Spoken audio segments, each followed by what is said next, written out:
Oh, hello. My name is Mara, and welcome to Books Like Whoa.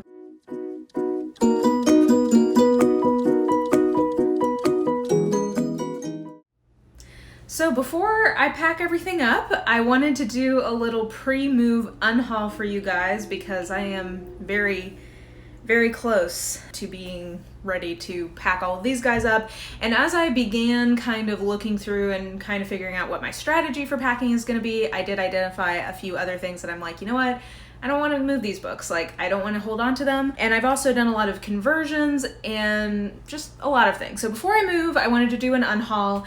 And I think I might end up calling this like my Tome unhaul because I'm unhauling a lot of like big books. So I'm not unhauling as many books as I usually do, but the ones that I am unhauling are like chunkers and take up a lot of space. So in that respect, it's a good thing. So let's get going. Let's start with a few books that I've read and have just decided I don't need to have in physical form anymore. Okay, first up I have Smarter, Faster, Better by Charles Duhigg. I got this off Book Outlet like right when I first read it, and while I did enjoy it, it has not stuck with me at all. And if I want to reread it, I think I'd rather reread as audio. So I'm gonna go ahead and say goodbye to this. I'm also saying goodbye to Teaching and Christian Practices, Reshaping Faith and Learning. Basically, this is a book about pedagogy from a Christian philosophical worldview, and I was collecting some pedagogical type things back when I thought I was going to get my PhD and be a professor, but I'm not going to do that anymore, so I don't think I really need to hold on to this. I also, whenever I'm going to move, pro tip, I always do like a look through of all of my cookbooks and see if I really want to move them because they are like bigger books. They take up space and they're heavy. And I did identify three that I'm okay saying goodbye to.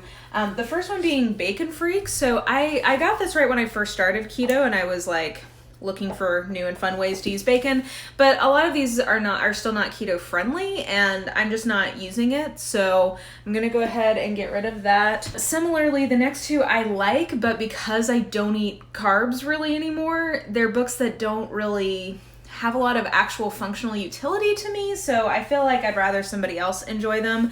The first one being the Top Chef cookbook. This was from the first 5 seasons, and it's like a fun cookbook, but the reality is I cannot cook most of these things in terms of ingredients, and the recipes are also quite difficult, and I'm just not someone who often goes for super difficult recipes. Like, it's only on special occasions, so like this doesn't really add much to my cookbook collection. And finally, and most sadly, because this is signed, I have Good Eats, The Middle Years by Alton Brown. This is a really nice cookbook, and I really like Alton Brown, but I literally never use this, and yes, it's signed, but you know, I'd rather somebody else actually get some enjoyment from it. Okay, and then 2 books that I have not read, and I think I just have been honest with myself that I'm not gonna read, at least not anytime imminently. The first is After Virtue by Alistair MacIntyre. This is essentially about the philosophy of ethics, basically, and it was something that when I was in grad school I was interested in reading, and I'm just not anymore, and that's okay. Our reading priorities change over time, and we have to change with them. The other one being Theology in the Context of World Christianity, and basically this is a bunch of like case studies about like how non-Western or non-first world or non-whatever cultures address different theological concepts in Christianity. And again, I'm not going to read this anytime soon, and I'd rather somebody who will read it have it and enjoy it. So now we move into my biggest category, which are books that I have read and have converted into another format. I think you're possibly going to be a little irritated with me about some of these, but it's my collection, my rules, them's the breaks. So some of these are less controversial. So first of all, I have Stiletto as an ebook. This was okay. I think I gave this 3 stars. That sounds right. Maybe 2.5 or 3. I think 3 stars I landed on this. It was okay. It's just nowhere near as good as The Rook. And I think that if this had been a book that was not a sequel to The Rook, I'm enjoying my rhyming here, I probably would have even liked it more, but it just didn't quite give me what I wanted it to, and it's a softcover, and I preferred hardcover, so I'd rather just have it as an ebook, which I got when it was on sale. Next, I converted this Dorothy Parker Stories into the portable Dorothy Parker, so I don't need this anymore. Next, The Queen's Rising by Rebecca Ross. I got this when it was on sale as an ebook, so while I'm very sad to get rid of it because it is really beautiful, it has deckled edges and it's just like a lovely cover. It's not a book that I don't think I'm going to continue in the series because I really liked the ending of this as a standalone, so I think I'm happy if I decide that I really need to continue to collect it, I'll just collect it as an ebook. And yeah, this was good, but I don't need to hold on to it. And then I got the Letters of J.R.R. Tolkien as an ebook. And I've read some of these, but not a lot. It's not something that's like pressing on my TBR to polish it off. So like, why am I letting a soft cover take up space if I have an ebook? So I'm saying goodbye to it. Next, I read and loved A Colony in a Nation, but I got it as audio because it was on sale one day, or I had a credit, I forget exactly what, but I got it as audio, so I don't really need it in the physical form, because if I reread it, I would reread as audio. So goodbye. And then this is a very boneheaded moment on my part, because I wanted to convert out of my paperback collection of the Divine Comedy. So I got this single volume from Book Outlet because I saw it. It was like $5 or $6. I moved all of my notes from the paperback version into this, but I hadn't really thought through the fact that there's an Everyman's Library edition of it, which is my preferred classic edition if I can't get it as a Penguin cloth bound. So like, I'd rather have that. So I went ahead and got it when it dropped in price. So I don't need this anymore.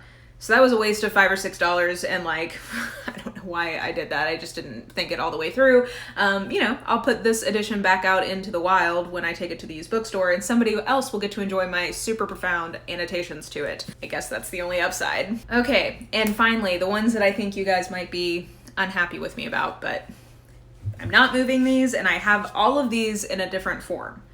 Okay, first of all, Children of Blood and Bone.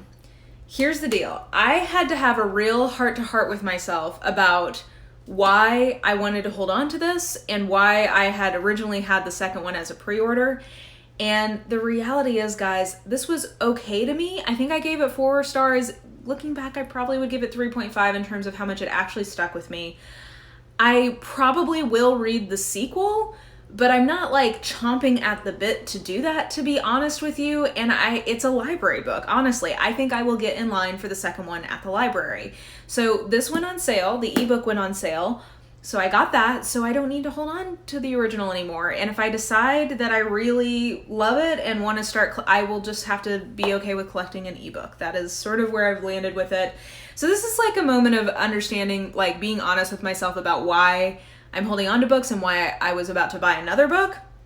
And it had much more to do with the hype and much less to do with my actual enjoyment and actually wanting it in my collection. So I'm going to take this to the used bookstore, and I'm sure somebody will be super excited to have, like, I mean, I read it, but like a hardly used copy of it and to enjoy it. So that is what I should do. And then finally, this is probably not a huge shock if you saw my rant about A Gathering of Shadows, but I've decided to get rid of all 3 of the Darker Shades of Magic, or what is it called? The Shades of London series.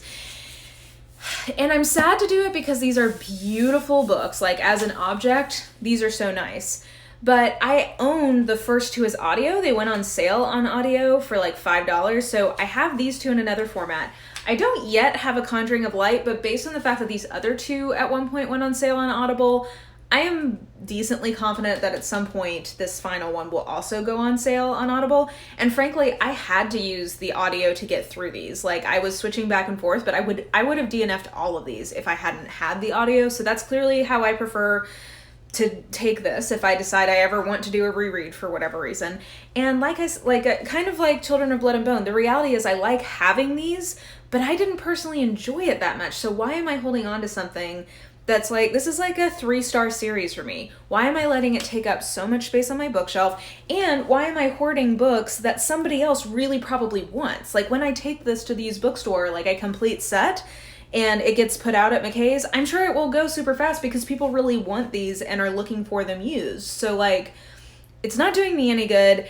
I'm not going to reread them in this form, and I want somebody else to have them and enjoy them. So all that to say, goodbye. I know that this is controversial, and also like, these are beautiful. So it makes me sad because I just like these as physical objects, but I'm just at a point where that's not a good enough reason to hold on to them. So goodbye. Marie Kondo style. Thank you. You no longer spark joy for me, but I appreciate your service. And Godspeed. May God be with you in your quest. Okay, so like I said, not the biggest unhaul I've ever done, but definitely one filled with very large books that were taking up a lot of room in my home and on my bookshelf, so those are gonna go. and I am gonna replace them, I'm sure, very quickly with more books, so do not worry. Anyway, that was my pre-move unhaul. Let me know if you guys have been unhauling any. I think especially with the Marie Kondo tidying up craze that's been happening at the beginning of this year, I'm sure plenty of you have been doing unhauling, so let me know how that's going for you. And yeah, I think that'll do it. If you enjoyed this video, please like, subscribe, follow me on the social medias if you are so inclined. I have all that information listed in the description box below. And I hope you're having a great day. I'll talk to you guys later. Bye!